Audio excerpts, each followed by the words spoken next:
ने अपने कुत्ते का नाम शार्क रखा हुआ था। एक बार वो साहिल समंदर पर गई तो कुत्ता रस्सी छुड़ा के भाग निकला।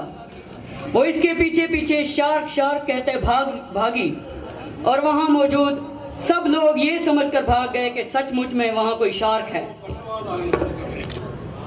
ऐसे ही अब की बार जो शख्स अपनी दास्तान अलमनाक लेकर आ रहा है, उसे ज़ल्ज़ले ने नहीं, उसकी अपनी जिंदगी ने ही हिला कर रख दिया। कामयाबियों के ताक़ुब में भागते नाकामियों से मिलते एक शख्स की दिलचस्प दास्तान सुनाएंगे मुज़म्मिल अहमद।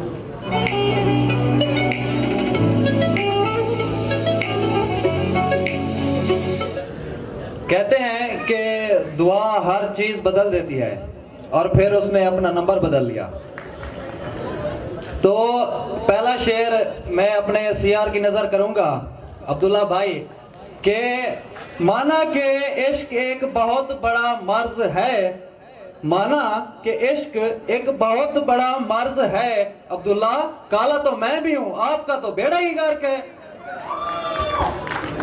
और मैं अपनी दास्तान सुनाऊंगा कि किस तरह मेरे साथ माशी नाइंसाफी हुई।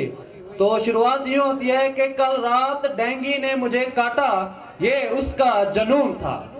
मैंने खुजली की क्योंकि इसमें मेरा सुकून था, और जानबूझकर भी मैंने उसे नहीं मारा क्योंकि उसकी नसों में मेरा खून था। और अम्मा उसकी भैंगी कानी, अब्बा उसका गूंगा था, मैं जिसे रानी समझा वो तो राना टूंगा था। और इस आशिकी ने मुजरिम बना के रख दिया, पुलिस के हत्थे चढ़ा के रख दिया।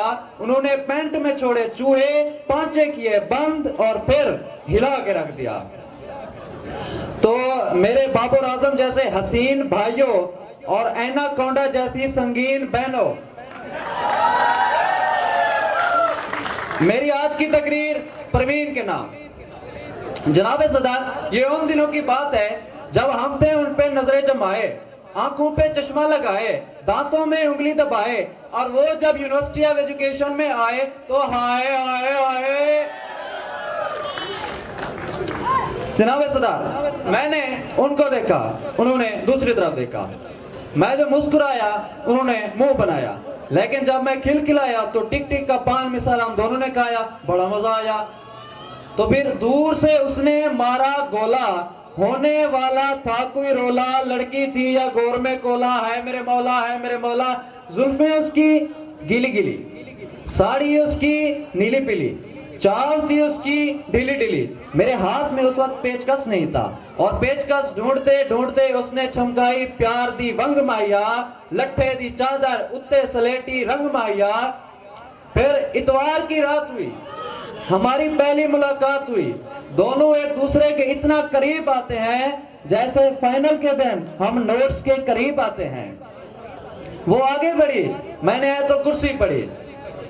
उसकी सुर्ख आंखों को देखकर मैं हो गया बेगाना, वो तो बाद में पता चला पगली चर्च पीती थी रोजाना। मैं बोला मेरी जुल्फों को नरमी से छू लो वरना पापी चू लो, पापी चू लो। वो बोली नीला पीला रंग ना कर, पप्पू यार तंग ना कर। तो सेकंड सेमेस्टर वालों, अब ना वो इनकार करती है ना वो इकरार करती है, मेरे ही सपनों में आके मुदस्सिर साहब से प्यार करती है।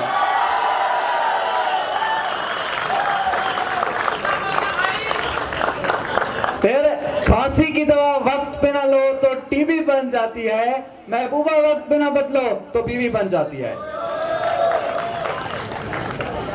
फिर इसके बाद मैं बैठ गया अपने घर में और मास्टर के मोटी फार्म पे जाके सो गया। सुबह उठा तो एक खत मेरे नाम भिजवाया गया था, मुझे जक मारने बुलवाया गया था। वहां बैठा किसी का प्यू था, वो मेरा इंटरव्यू था। मुझसे पहला सवाल, आप मुजम्मिल हो? मैंने कहा नहीं, करिश्मा कपूर। उसने कहा आपकी मूंछें हैं, आपके भाई की नहीं। मैंने कहा मैं अबू पे गया हूं, वो अम्मी पे गया है। मुझसे तीसरा सवाल कि आप एक्सप्रेस न्यूज देख के घबरा क्यों जाते हैं? मैंने कहा इसलिए कि एक्सप्रेस न्यूज वाले ये कहकर डराते हैं जो सब छुपाते हैं वो हम दिखाते हैं। मुझसे चौथा सवाल, कि शादी के वक्त दुल्हन को घूंघट में क्यों लगते हैं?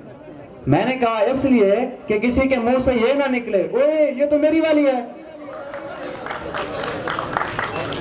फिर इसके बाद वो सारे का सारा अमला मेरी बातों से हो गया कमला।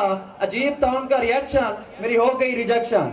फिर रिजेक्ट होने के बाद मैंने अपने हक में आवाज बुलंद करना चाहा तो उनके मुआवजों ने मुझे इतना मारा जितना इन 2 हाथों से मारा जा सकता है। फिर भी आखिर 2 हाथों से कितना मारा जा सकता है। फिर मैंने उनकी बांस को इतना ताड़ा जितना इन 2 आंखों से ताड़ा जा सकता है। फिर भी आखिर 2 आंखों से कितना ताड़ा जा सकता है।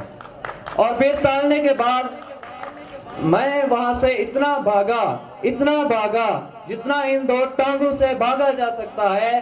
फिर भी आखिर 2 टांगों से कितना भागा जा सकता है।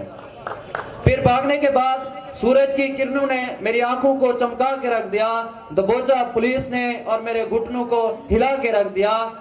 तो जनाब सदर, इसके बाद मोहब्बत में नाकाम, हर चीज में नाकाम होने के बाद मुझसे शादी ना होने का बायस उसका अब्बा था। सब हरियाण थे, उसने ऐसा अब्बा कहां से लब्बा था। और मेरी सास जो शादी से पहले मुझे समझती थी शहजादा पेरिस, कहने लगी यू रेमन डेविस। और फिर उसके नाना ने भी मुझसे रिश्ता तोड़ लिया कि मूंगफली में दाना नहीं, हम तुम्हारे नाना नहीं। और इसके बाद मैंने लिख दिया उसको खत सबर करके, दिल में अरमानों की कबर करके। भोली भाली समझ न सकी मेरे प्यार को, खत दे दिया अपने भाई गुलजार को। फिर मैंने अपने पीछे एक दरिया की मौज देखी, जब अपने पीछे गुलजार की फौज देखी। उनके मारने से जिस्म से राज उगल रहे थे, मुंह से अगले पिछले राज निकल रहे थे। सबने पूछा किस पे अजाब आया है, मैंने कहा खत का जवाब आया है। और आखिर में एक शेर के, बेतहाशा मोहब्बत दूंगा मैं अपनी शहजादी को, बेतहाशा मोहब्बत दूंगा मैं अपनी शहजादी को, मैं उसे बताऊंगा कि बेटी बोझ नहीं होती।